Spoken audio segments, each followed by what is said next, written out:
Hello à tous et bienvenue dans ce nouvel épisode de No Name Yet podcast.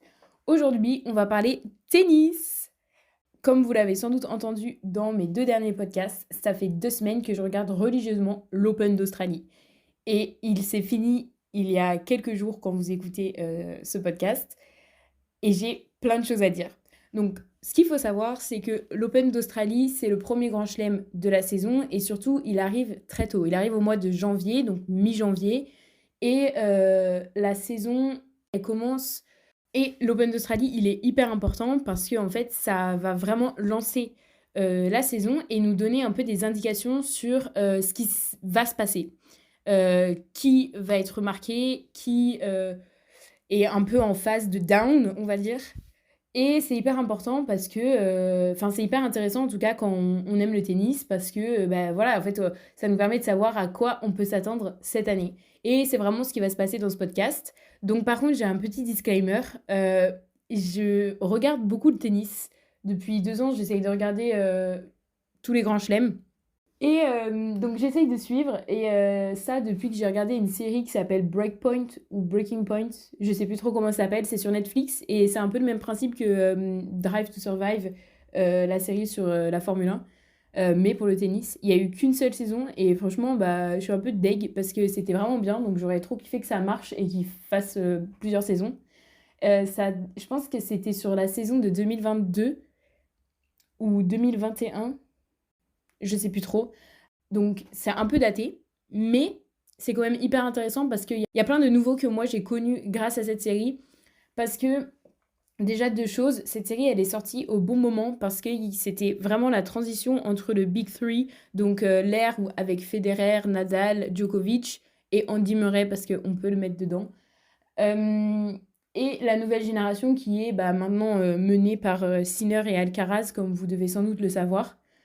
Donc ça, la série, c'était hyper bien joué de la sortir à ce moment-là parce qu'on a pu être introduit à tout un nouveau panel de joueurs. Et surtout, en tant que Français, je pense qu'on suit surtout Roland Garros. Sauf que Roland Garros, c'est un grand chelem qui est hyper spécifique parce que c'est sur de la terre battue.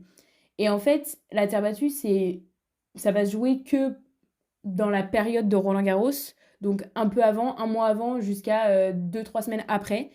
C'est vraiment un type de terrain qui est pas joué à l'année et qui est surtout pas joué tout le temps et qui est très spécifique parce qu'on ne joue pas de la même manière sur du hard court, de la terre battue ou sur du gazon. Et en fait, ce qui va se passer, c'est que nous, on va souvent voir des gens récurrents et il y a des gens qui sont très très forts mais qui sont nuls en terre battue et qui vont se faire éliminer dès le début et donc qu'on va jamais savoir qu'ils sont hyper forts, nous, parce qu'on regarde que Roland Garros. Donc ça, je pense que c'est un bon point pour regarder cette série parce que vous allez apprendre de nouvelles personnes.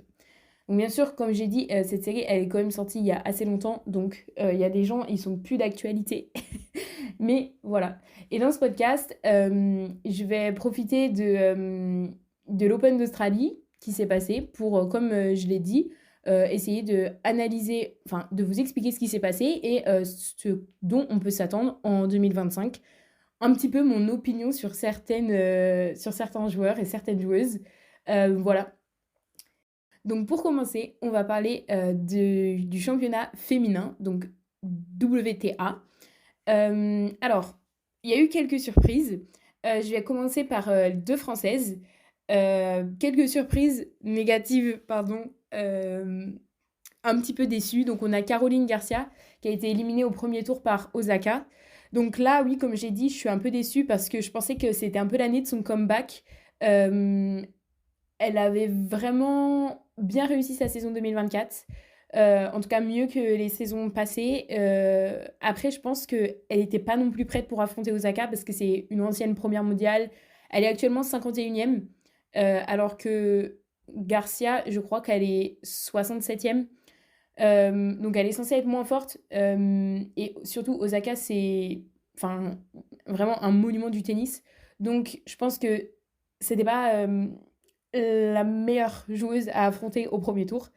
Euh, mais du coup, je pense que Caroline Garcia va continuer à faire des milieux de tableau et je pense qu'elle peut continuer à être présente en tant que représentante française. Mais en vrai, c'est aussi parce qu'il n'y a pas grand monde. Je dis pas grand monde, mais il y a quand même pas personne non plus parce qu'il y a Gracheva qui a été éliminée au deuxième tour. Donc je suis aussi un petit peu déçue parce que elle est un peu présentée comme un espoir français. Elle a 24 ans et elle a été naturalisée, je crois, l'année dernière ou il y a 2 ans, je sais plus trop. Et elle est 69e mondiale. Donc elle est à 2 places derrière Garcia. Et c'est pas trop mal en vrai parce que, en fait, en française, on n'a pas grand monde depuis l'âge d'or de Garcia. Donc voilà. Et perso, j'ai pas encore la vision d'elle. Je sais que elle est considérée comme un grand espoir. Moi, pour l'instant, j'ai pas la vision. Je pense pas qu'elle va aller aussi haut que Garcia, donc dans le top 10, euh, et qu'elle va participer à des finales de Grand Chelem, etc. Mais bon, on verra bien. On a encore le temps. Elle a 24 ans, elle est jeune, donc à voir.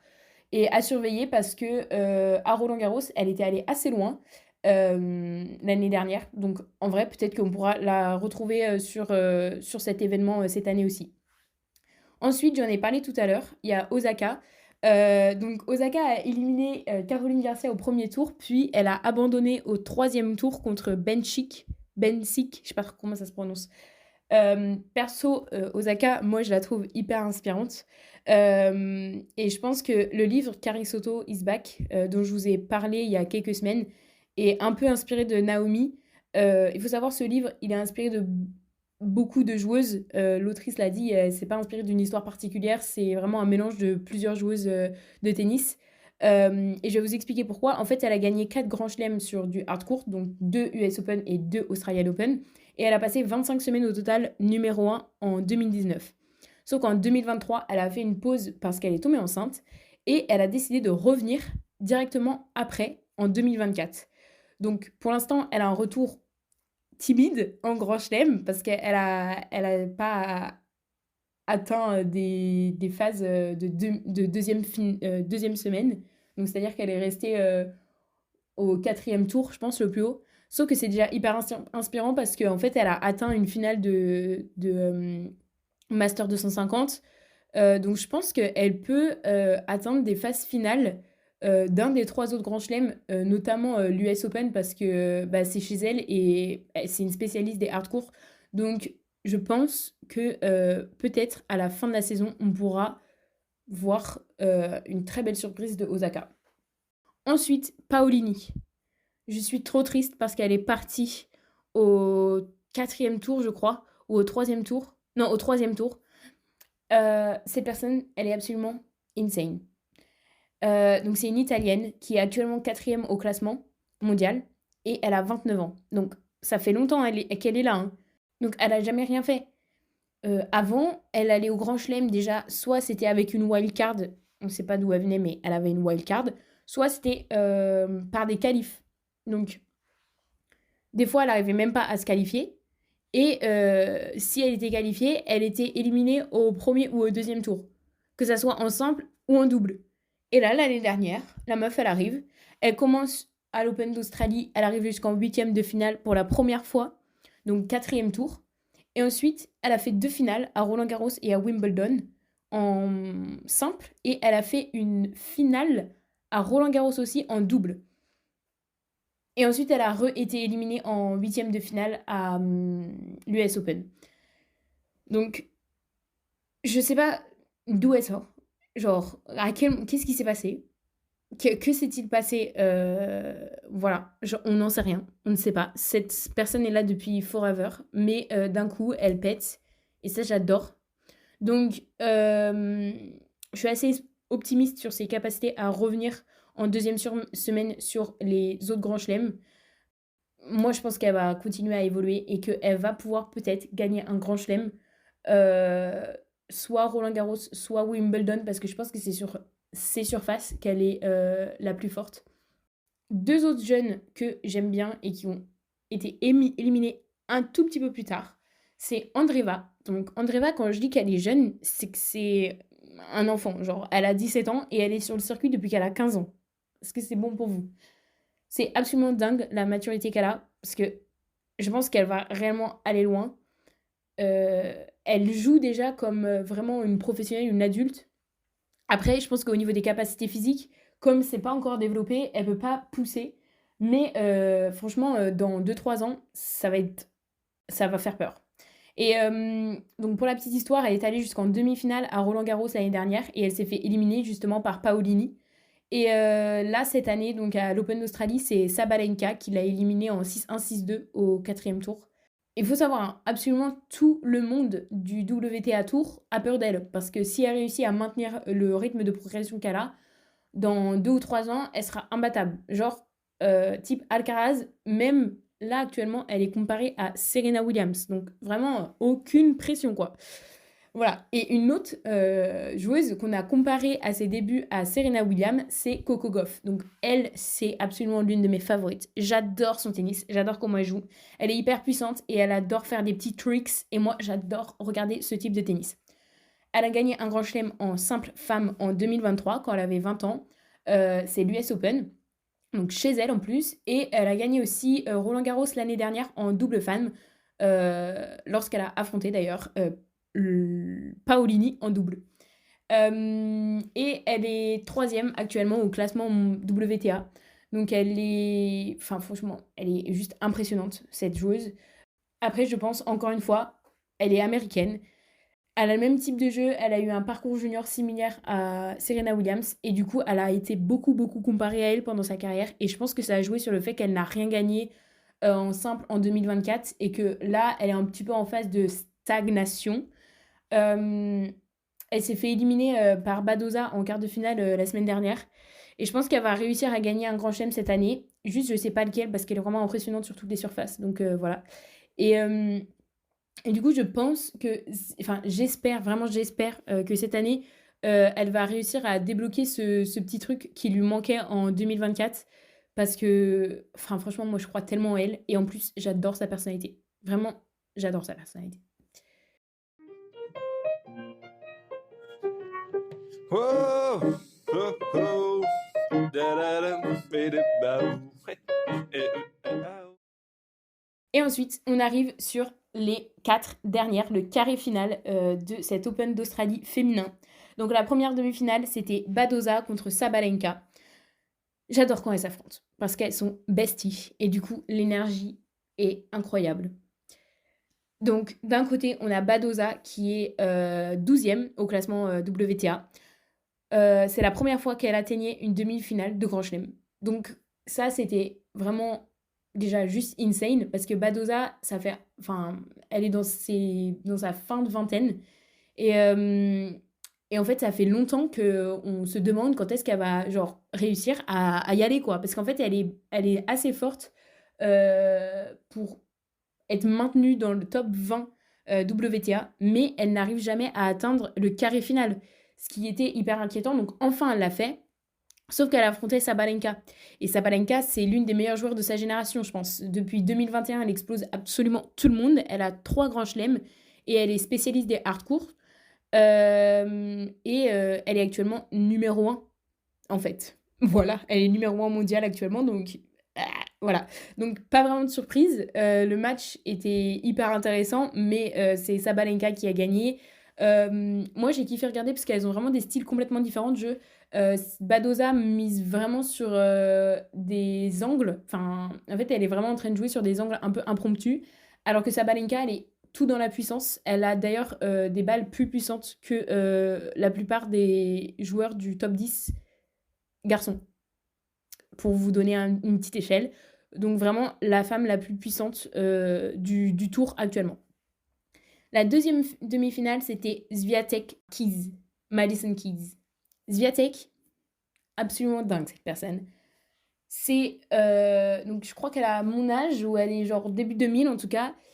Depuis les 2 dernières saisons, elle a gagné 5 grands chelems.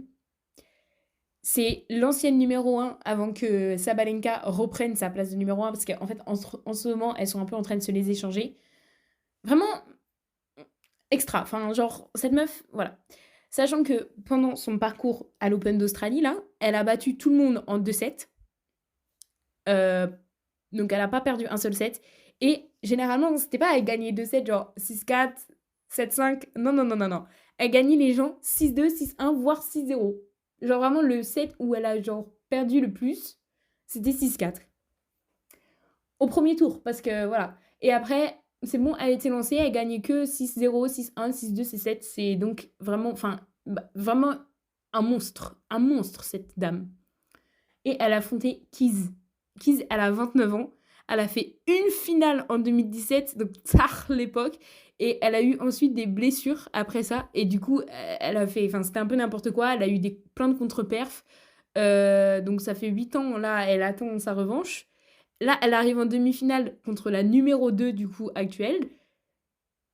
Un peu les chocottes, vous voyez. Sauf que Kiz, sur son chemin vers la demi-finale, elle a battu la top 10 au 3e tour, la numéro 6 au 4e tour et la numéro 19 en quart. Alors que elle était 20e, je crois. Donc elle a vraiment un parcours quand même... Enfin, là on se dit, ah oui, quand même, ça a l'air quand même pas mal là, ce qu'elle fait. Mais elle doit quand même affronter un mur, Swiatek. Et pourtant, elle a créé la surprise et Madison Keys a gagné en 3-7 sur un tie-break.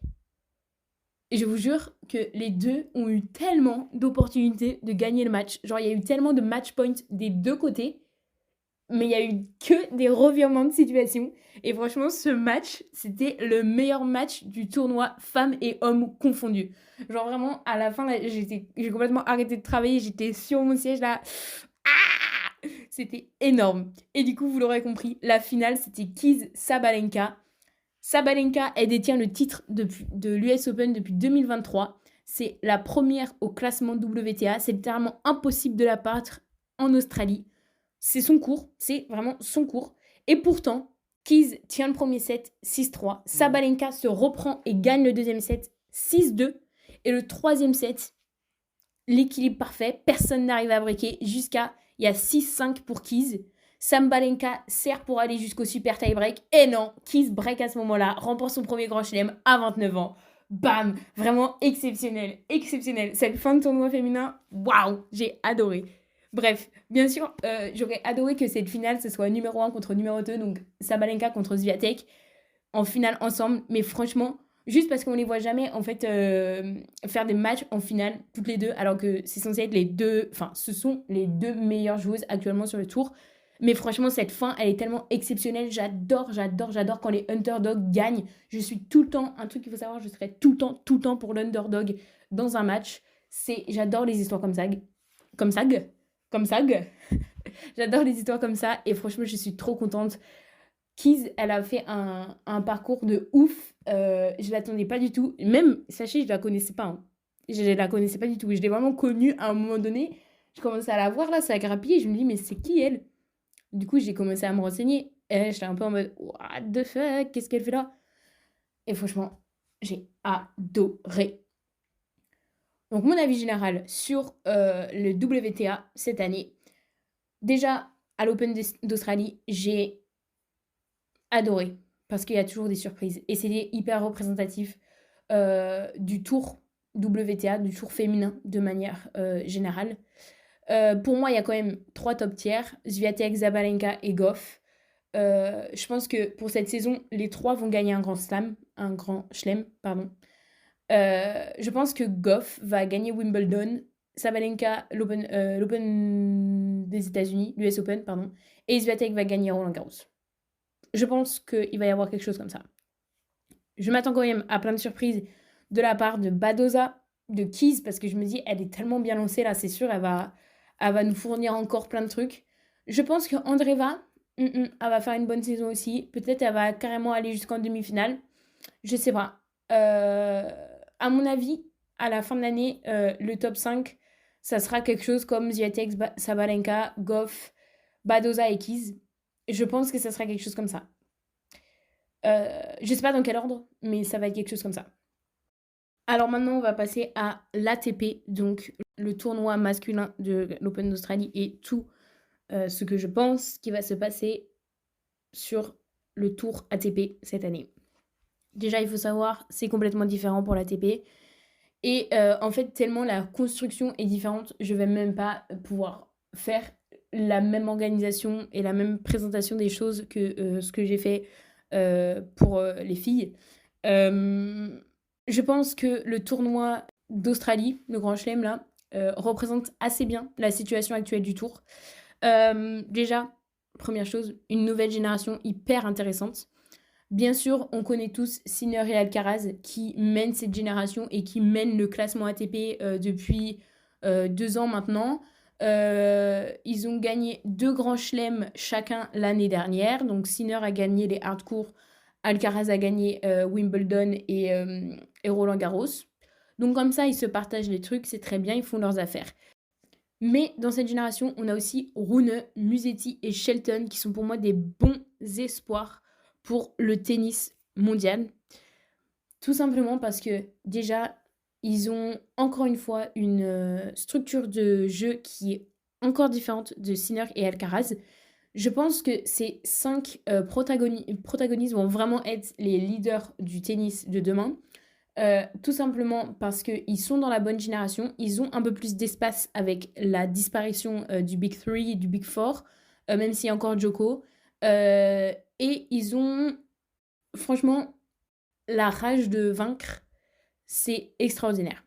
Et ils ont tous des jeux vraiment différents, avec différentes spécialités. Et donc, je pense que ça va permettre d'être assez équilibré au niveau des tournois et qu'il ne va pas y avoir... Enfin, je sais pas comment dire, mais voilà, ça me plaît ce qui se passe. Un autre espoir que, franchement, quand même, je voudrais parler, euh, petit aparté, le français Arthur Fils aussi, franchement, on croit en toi pour remonter le niveau des Français et de prendre la relève de Humbert. Il est actuellement 19e, ce qui n'est quand même pas rien, parce que, voilà. Donc j'espère qu'il va pouvoir réussir à s'intégrer aussi dans cette nouvelle génération et prendre un peu de place. Parce que c'est vrai que, bon, voilà, on n'a pas eu vraiment de chance avec mon fils et Tsonga qui sont tombés dans la même génération que Federer, Djoko, Nadal. Et donc, franchement, on peut pas leur en vouloir de pas avoir gagné de Grand Chelem parce que, enfin, c'était juste pas possible en fait.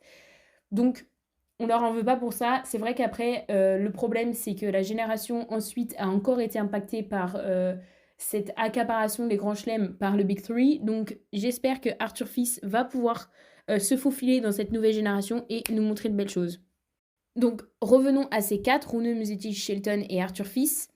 Il y en a quand même 3 qui sont partis assez tôt dans le tournoi. Le seul qui a réussi à rester, c'est Shelton, qui s'est fait éliminer par Sinner en demi-finale en 3-7. Donc assez violent le 3-7 là, mais bon voilà. Donc vous l'aurez compris, Sinner est allé en finale, voilà. Et Alcaraz s'est fait éliminer par Djoko en quart. Bon après, il s'est arrêté en quart, donc c'est pas ouf, mais il faut dire cette moitié de tableau était assez intense parce qu'il y avait Djokovic, Alcaraz et Zverev. Donc voilà, en fait, je pense que il n'y a pas besoin d'élaborer sur le fait que c'était un peu chaud d'avoir sa place contre Sinner qui lui avait carrément champ libre. Il n'y avait vraiment pas personne en face. Donc bien sûr, Alcaraz a perdu en quart de finale, comme je l'ai dit, et c'est Djoko qui a gagné. Et Djokovic est parti sur blessure en demi-finale après un set joué contre Zverev. Le risque pour moi, là, dans cette nouvelle génération, c'est qu'on vienne à un assaut des grands chelems par Alcaraz et Sinner comme ils ont fait l'année dernière. Moi, je trouve que c'est cool ce qui s'est passé l'année dernière, mais j'ai pas du tout envie que ça recommence. Ou en tout cas que ça recommence cette année, mais qu'on commence pas à avoir une accaparation et tout des grands chelems comme ça. Moi, je veux pas. J'ai pas kiffé le Big 3. Je trouve que c'est chiant en fait. Quand il n'y a pas de concurrence, je trouve que c'est chiant. Il n'y a pas de surprise et c'est de la merde. Voilà. C'est pour ça, d'ailleurs, que j'ai moins aimé les tournois masculins que les tournois féminins.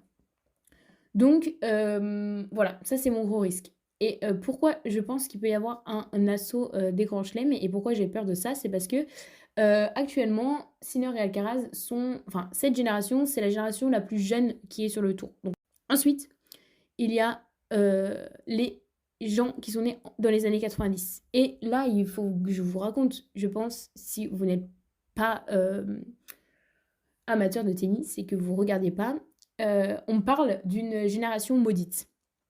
On a des joueurs comme Medvedev, Deminor, Griekspoor, Tsitsipas, Tiafoe, Dimitrov, Rude, Paul, Humbert en français. Ces gens, quand ils sont arrivés, il y a 10 ans. On les a vus comme des gens qui allaient pouvoir détrôner le Big Three, la nouvelle génération arrive, ils vont avoir mal, ils vont leur faire mal. Pas du tout. Vraiment, je crois que cette génération, à eux tous là, euh, ils ont gagné 2 grands chelems, je crois. Et il y en a un, Thiem, que j'ai même pas cité. Genre, voilà. Je sais pas à quel point vous vous rendez compte que c'est rien du tout, parce que eux, ils ont gagné moins de grands chelems que Sinner, tout seul. Le gars, il a 24 ans. Donc, voilà. Et en fait, ils arrivent souvent à venir. Il y en a quelques-uns en fait qui arrivent à se faufiler jusqu'en demi. Eux, ils composent le top 20. Genre, tous les joueurs que j'ai dit, ils sont dans le top 20. Ils arrivent à faire des choses, mais ils ne vont que très peu en finale. Et surtout, ils ne gagnent jamais de Grand Chelem. Lors de l'Open d'Australie, ils se sont tous fait éliminer très tôt, voire en première semaine. Je pense à Medvedev, Tsitsipas, Tiafoe, Dimitrov, Rude, Paul. Non, Paul, il est allé assez loin. Et Humbert. Ils se sont tous fait éliminer vraiment la première semaine. Je crois qu'il n'y a que Deminor et Paul qui sont allés jusqu'en quart peut-être. Et le seul hein, qui arrive à aller titiller Sinner, Alcaraz et Djokovic, c'est Zverev. Et c'est le 2e mondial actuellement. Ce gars, il a fait un nombre incalculable de demi-finales. Il a je ne sais combien de prix de Master 1000, Master 250, Challenger. Bon, non, Challenger, c'est pas ouf, mais voilà. Il a beaucoup, beaucoup de titres. Il a fait 3 finales de Grand Chelem et il en a perdu 3. En comptant celle qu'il a fait. Parce que je vous ai dit que Zverev est allé jusqu'en finale. Voilà. Je pense que ça démontre quand même quelque chose. Je pense que Zverev, c'est le seul qui peut vraiment faire bouger les choses pour cette génération. Parce que les autres, ils sont pas en progression en fait. Ils sont en descente. Zverev, je pense que c'est le seul qui est en progression ou en stagnation en fait. Et je pense que c'est l'un des seuls de sa génération qui peut battre Sinner, Alcaraz et Djokovic dans un tournoi, dans un seul tournoi. Je pense que c'est le seul. Je n'ai pas parlé de Fritz. Il s'est aussi fait éliminer très tôt. C'est un Américain qui est né en 97, donc il fait partie de cette génération. Mais pour moi, il est encore assez jeune parce que c'est vraiment fin des années 90. Lui aussi, il est en progression depuis l'année dernière. Je pense qu'on peut avoir des surprises avec lui cette année. L'année dernière, il a perdu en finale à l'Open d'Australie, je crois. Donc, franchement, je pense vraiment qu'on peut avoir de bonnes surprises avec lui. Cette année, par contre, il s'est fait sortir par Monfils au 3e tour. Après, il faut dire que Monfils était vraiment injouable sur ses premiers matchs. Il était hyper inspirant de voir un joueur de 38 ans jouer comme ça. Il a très bien commencé sa saison en plus, en gagnant l'ATP 250 d'Auckland. Il est devenu le plus vieux joueur à gagner un tournoi, qui était un record détenu par Federer avant. Donc j'espère qu'il va continuer à avoir une bonne saison. Je le vois pas faire quelque chose de ouf comme aller jusqu'en quart ou en demi d'un grand chelem, mais je pense qu'il peut avoir une bonne saison overall quoi. Whoa, oh, oh, da-da-dum, ba-da-bow. C'était donc une finale entre le numéro 1 et le numéro 2. Donc en fait là on peut se dire waouh, ça va être hyper disputé. Eh bien pas du tout. Sinner a remporté pour la 2e fois consécutive l'Open d'Australie en 3-7. 6-3, 7-6, 6-3. Mais vraiment, enfin, le match était chiant à mourir. Il a duré je sais pas, 2h30. Genre moi je m'attendais à un 5-7, 4 heures de match. Parce que j'adore ça en fait. Et j'avoue que pour moi, je savais pas pour qui être. Parce que c'était aussi ça la problématique de mon match. D'abord parce qu'il n'y a pas d'underdog. Donc moi, ma règle, c'est toujours être pour l'underdog. Là, clairement, c'est Zverev qui pourrait être considéré comme ça. Mais ça reste quand même un très bon joueur. Genre c'était numéro 1 contre numéro 2. Bon, voilà. Sachant que Sinner, j'aime pas vraiment sa manière de jouer. Je trouve que en fait, il a une manière de jouer hyper efficace. Mais qui est pas spectaculaire. Donc c'est peut-être... Bah, c'est aussi, genre, d'où mon disclaimer du début. Je trouve que c'est un peu chiant de regarder un match de Sinner. Mais j'aime sa personnalité, en fait. J'aime quand même un peu sa personnalité. Mon problème majeur, c'est que quand même, il a un procès prévu en avril pour dopage. Donc c'est une affaire qui avait été ouverte l'année dernière où le tribunal du sport l'avait déclaré innocent, mais l'agence antidopage a fait appel. Donc il y a une nouvelle décision qui sera prise cette année. Et là, il encourt 2 ans de suspension. Donc on verra bien. Mais si on ne le voit pas à Roland-Garros, on sait pourquoi. Donc voilà, c'est un peu du coup délicat.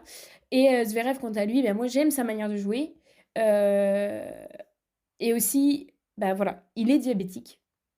Il est diabétique, donc pour notre communauté, c'est une très bonne représentation parce que c'est sans doute l'athlète au plus haut niveau qui est diabétique. Le voir réussir à gérer ça, c'est hyper inspirant. Donc comme j'ai dit, Zverev, il a joué 3 finales avec celle-ci et il n'a jamais gagné. Il va souvent loin, mais il se fait toujours dégager, donc voilà. Et en fait, c'était un peu l'underdog, donc j'aurais pu être pour lui. Mais en fait, non. Pourquoi? Il a été accusé plusieurs fois par ses ex de violence conjugale. Il y a eu un procès l'année dernière pendant Roland-Garros à Berlin et le procès a été classé sans suite. Donc pour lui, ça veut dire qu'il est non coupable, mais en réalité, ça veut dire qu'il est ni coupable ni innocent. Euh, je vais pas appeler à la haine. Pour moi, j'ai lu le dossier, je pense qu'il est coupable. Mais je pense que ça, c'est à chacun de voir, de lire et de voir quelle est votre opinion. Parce que c'est un sujet qui est tout le temps très complexe et je pense que c'est pas non plus le sujet du podcast, donc je vais pas le dérouler maintenant. Et en fait, juste pour ça, bah, j'avoue, le match m'a pas forcément plus transcendé. Donc, bien sûr, il y a le fait que ça a duré 3 sets et du coup, c'était un peu chiant. Enfin, vraiment, le match était boring. Je pense que j'ai jamais regardé une finale de Grand Chelem qui était aussi chiante de ma vie. Euh, Pardon, c'est peut-être hyper méchant, mais c'était vrai. Genre, vraiment, je me suis fait chier. Et en plus, bah, je pense que ça a aussi joué que j'étais attachée à aucun des joueurs parce que, voilà, il y a ces accusations dans les deux cas. Et, genre, les deux, ça me faisait chier qu'ils gagnent, en fait. Et voilà. Et pour la question de Zverev, je pense que même si ça a été classé sans suite, il est pas coupable, mais il est pas innocent non plus. Et c'était il y a que un an. Et je trouve ça un peu, genre, dérangeant que la presse ne continue pas de genre mettre en garde en fait. Alors je dis pas qu'il faut genre mener une campagne de haine envers ce gars parce qu'au fait au final il n'est pas non plus coupable. Enfin il n'a pas été jugé coupable non plus donc ça serait dégueulasse de faire ça. Mais je veux dire il y a quand même des manières de parler de ça sans attiser la haine et en disant que voilà on sait pas la justice doit faire son travail. Mais en fait le fait qu'on l'oublie et ça, on le voit même genre dans les publications. Enfin, je veux dire, quand on tape. Parce qu'il y a eu un rappel de ça pendant la finale. Quelqu'un a crié dans les tribunes juste avant qu'il fasse son speech en recevant sa récompense. Euh, Quelqu'un a crié quelque chose du genre l'Australie croit, avec le nom de ses ex qui l'ont accusé de violence. Euh, Elle l'a répété plusieurs fois et elle s'est fait huer. Et en fait. Cet événement, il n'est même pas réellement parlé dans la presse. Si on regarde les articles, quand on tape finale Zverev Sinner, sans évoquer ce moment, on trouve absolument rien sur cet incident. Et quand on essaie de le trouver en article, c'est la femme qui est décryptée comme une folle. Donc là, bon, voilà, je ne sais plus quoi dire, c'est juste purement du sexiste pur et dur. Et ce qui est encore plus troublant, c'est le fait que lorsque l'on recherche finale Madison Keys, Arena Sabalenka, Open d'Australie, les premiers articles qui sortent, c'est le fait que Sabalenka a pété un câble euh, parce qu'elle a genre balancé sa raquette et qu'elle a pleuré. Mais genre Zverev, il a fait la même chose, même pas, on s'est posé la question d'en parler de lui. Genre, voilà. C'est vraiment les premiers articles qui sortent, quoi. Genre, c'est vraiment du sexisme même. Mais bon, c'est d'autres sujets encore. Mais voilà, c'est pour ça que j'ai un peu un problème avec le tennis masculin. Alors, enfin, ça va sans doute pas durer toute la... J'espère que ça ne va pas durer toute la saison et que ça va aller et que je vais avoir du beau jeu avec des gens qui sont intègres et que je vais kiffer. Mais pour l'instant, j'avoue, à cet Open d'Australie, j'ai eu un peu de mal. Ça, c'était mon aparté. Vraiment mon aparté. Je sais pas si je vais la garder dans ce podcast. C'est juste que moi, en tant que spectatrice, bah du coup, je suis un peu en mode je sais pas pour qui être. Et en plus de voir un match en 3-7, un match de finale en 3-7, genre le match en lui-même était chiant et en plus j'avais personne pour qui être Et du coup, j'étais un peu en mode, bah, non, enfin, ça m'a l'air relou. Enfin, je sais pas comment dire, mais genre, j'étais en mode, j'ai pas passé un bon moment, quoi. Pas comme la finale féminine. Et du coup, bah, ça représente un peu, en vrai, le... Enfin, c'est pas que ça représente, parce que je dirais pas que... Enfin, c'est vraiment les seuls dans le tournoi masculin où c'est comme ça, et il s'est trouvé que c'était eux qui étaient en finale.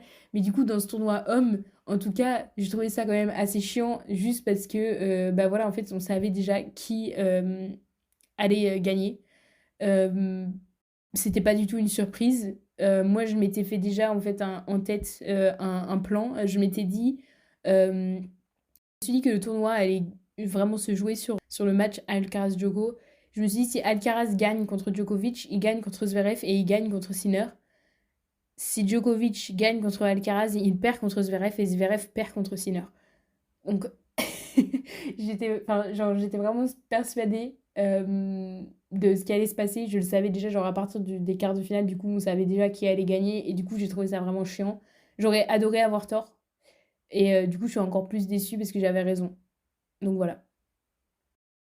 Par contre, j'ajouterais quand même que les matchs de Alcaraz et Djokovic, enfin, là, le match Alcaraz-Djokovic, c'était l'un des meilleurs matchs. Euh, voilà, j'adore les matchs hyper longs en fait. Et aussi, j'ai adoré le match tous les matchs de Shelton et particulièrement celui avec mon fils parce que bah, là, j'étais vraiment en tension parce que pour le coup, là, j'étais pour les deux. J'adore comment joue Shelton, mais enfin, franchement, mon fils, ça aurait été exceptionnel qu'il gagne. Ça aurait été spectaculaire, donc voilà. Et là, j'avais vraiment, genre, j'ai adoré regarder ce match aussi.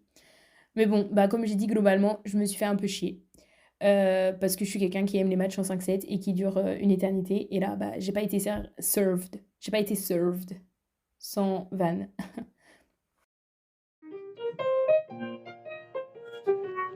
Whoa, oh, oh, da-da-dum, bidi-bam. Hey, eh, oh. Bref, en dehors de l'aspect sportif, ce que j'adore aussi dans les sports individuels, c'est qu'à chaque fois, il y a quand même des relations genre amicales qui se créent entre tout le monde parce que du coup, que ça soit genre tes adversaires ou bien entre joueurs et joueuses, juste parce que bah, du coup, c'est des tournois qui sont en parallèle mais en même temps, notamment les grands chelems. Après, pour les autres tournois qui sont plus petits, c'est pas nécessairement les mêmes et c'est même rarement les mêmes en vrai, mais du coup, ils sont quand même assez souvent amenés à se côtoyer. Et du coup, j'adore déjà la rivalité entre Djokovic et Alcaraz. Pour moi, c'est la plus intéressante actuellement. J'ai adoré tous leurs matchs en 2024 et ils en ont fait plein. Et ils ont fait aussi plusieurs finales contre. Et du coup, j'adore à chaque fois les regarder. Euh, et aussi, j'adore le respect que portent les joueurs à Djokovic. Euh, et je trouve que c'est hyper important parce que Djokovic, euh, il a eu le malheur de tomber contre Federer et Nadal, euh, qui étaient les chouchous du public. Et du coup, il a tout le temps été un peu détesté. Et en fait, ça continue alors que les autres sont partis. Alors que je pense qu'il devrait quand même être, genre, respecté, vu tout ce qu'il a fait. Enfin, bref. Et du coup, j'apprécie le fait que bah, les joueurs sont tout le temps en train de dire, bah, enfin, les gars, c'est pas cool ce que vous faites. Djokovic, c'est un dieu pour tout ce qu'il fait pour le tennis depuis 20 ans. Enfin, voilà. Et du coup, j'aime bien qu'il prenne un peu sa défense ouvertement. Ce que Nadal et Federer ne faisaient pas. Euh, J'adore bien sûr, et ça je l'ai dit, Badoza et Sabalenka, c'est excellent leur amitié parce qu'elles sont vraiment genre vraiment meilleures potes. Enfin genre pas juste ma meilleure pote du tennis, non, c'est vraiment leur meilleure pote de vie quoi. Et du coup je trouve ça hyper impressionnant quand elles s'affrontent parce qu'elles sont capables de mettre leur amitié de côté pour dire bah là le match a commencé, je vais te détruire. Et aussi je trouve ça très marrant parce qu'à chaque fois à la fin de leur match, déjà pendant leur match, elles rigolent. Enfin, genre, tu vois, quand il se passe un truc, enfin, c'est très amusant de regarder un match entre elles. Pas marrant, mais genre, je trouve ça trop mignon, en fait, de voir que, voilà. Ah, je sais pas, genre, j'adore ces trucs que j'adore, quoi. L'autre chose que je voulais aborder, j'ai trouvé que les intervieweurs à l'Open d'Australie étaient méchants. Genre, ils étaient pas très respectueux. Ils ont quand même sorti plein de trucs qui étaient, genre, un peu loufoques. Euh, Il y a eu du racisme, il y a eu, genre, du foutage de gueule envers les Serbes. Enfin, je sais pas, il y a eu vraiment plein de choses. Genre, les questions, des fois, c'était hyper déplacé. Les joueurs, il y a plusieurs joueurs qui ont parlé, en fait. Notamment Shelton. Je me souviens vividement de Shelton qui dit en conférence de presse que les interviews post-match était irrespectueux. Donc voilà. Et aussi, les équipes, enfin les nations que j'adore, enfin pas que j'adore, mais genre qui sont waouh, c'est les Italiens. Parce qu'en fait, déjà, on sait pas d'où ça sort. Genre d'un coup, il y a plein d'Italiens qui sont là en train de nous donner du contenu. Donc bien sûr, il y a Sinner, il y a Paolini en simple, mais aussi en double avec Errani. Et ça, c'est exceptionnel. Et bien sûr, Musetti et Sonego, que j'adore aussi. Sonego qui a fait un très bon tournoi, j'en ai pas parlé je crois pendant ce podcast, mais il a fait un super bon tournoi, il est allé hyper loin. Je pense qu'il n'a jamais été aussi loin que à cet Open. Et bien sûr, les Américains. Je tiens également à dire qu'il y a 4 Américaines dans le top 10. Genre, littéralement, 40% du top 10 féminin sont des Américaines. Donc voilà. Mais en tout cas, aussi, j'adore forcément Shelton et Coco, qui sont genre mes faves masculins et mes faves féminins. Parce que, en fait, je les adore parce qu'ils sont hyper Gen Z. Genre, c'est vraiment les Américains Gen Z, en fait. Et du coup, je les adore parce que, en plus de nous donner du contenu, genre pendant les tournois, ils nous donnent grave du contenu en dehors. Et ça, j'adore. C'est excellent. Et voilà. Et aussi, il y a Fritz qui est américain et qui est quatrième mondial. Et il n'est pas vraiment intégré dans le groupe des Américains. Mais j'avoue que ça reste quand même l'un de mes préférés parce que j'adore aussi. Lui, c'est pareil, on a grave du contenu tennis. Et merci à sa meuf, Morgan Riddle, parce que c'est une créatrice de contenu qui montre les dessous des tournois et tout. Et genre la vie de tennis man, tennis, enfin elle fait pas de tennis mais genre elle montre la vie de Fritz et genre sa vie à elle qui tourne autour du tennis et genre c'est excellent en fait. Mais j'avoue que lui et Alcaraz ça va être mes faves de la saison et pour les filles ça sera Coco et Sabalenka avec peut-être Andreeva que j'aimerais bien voir un peu plus sa personnalité parce que je pense qu'elle est assez marrante aussi et voilà. Bref, pour finir ce podcast, mes petites recommandations, enfin qu'est-ce que je vais faire cette semaine. Il n'y a plus la Starac. Voilà, la finale c'était samedi. Il n'y a plus la Starac. Je sais pas ce que je vais faire de mes journées, mais voilà. Il n'y a plus d'Open d'Australie. Donc là, je vais me mettre à suivre le championnat du monde de hand masculin où les Français se sont qualifiés pour les quarts vendredi, je crois, ou samedi, je sais plus quand est-ce qu'était le match contre la Macédoine du Nord. Macédoine du Nord, pardon. Et je vous encourage à écouter aussi ce podcast juste avant Roland Garros. Si vous comptez regarder parce que ça va un peu vous rafraîchir les idées et comme ça vous pourrez commencer à regarder Roland Garros en ayant en tête tous les gens importants à surveiller. Bref, anyway, on se voit mardi prochain pour un nouveau podcast. Plein de bisous. Et exceptionnellement, la semaine prochaine, vous retrouverez le No Name Yet podcast quelques jours plus tard pour un événement bien spécial dans l'univers de la pop culture. Alors qu'est-ce que c'est? Je vous laisse faire vos meilleures suppositions, suggestions en commentaire. J'ai hâte de savoir ce que vous en pensez.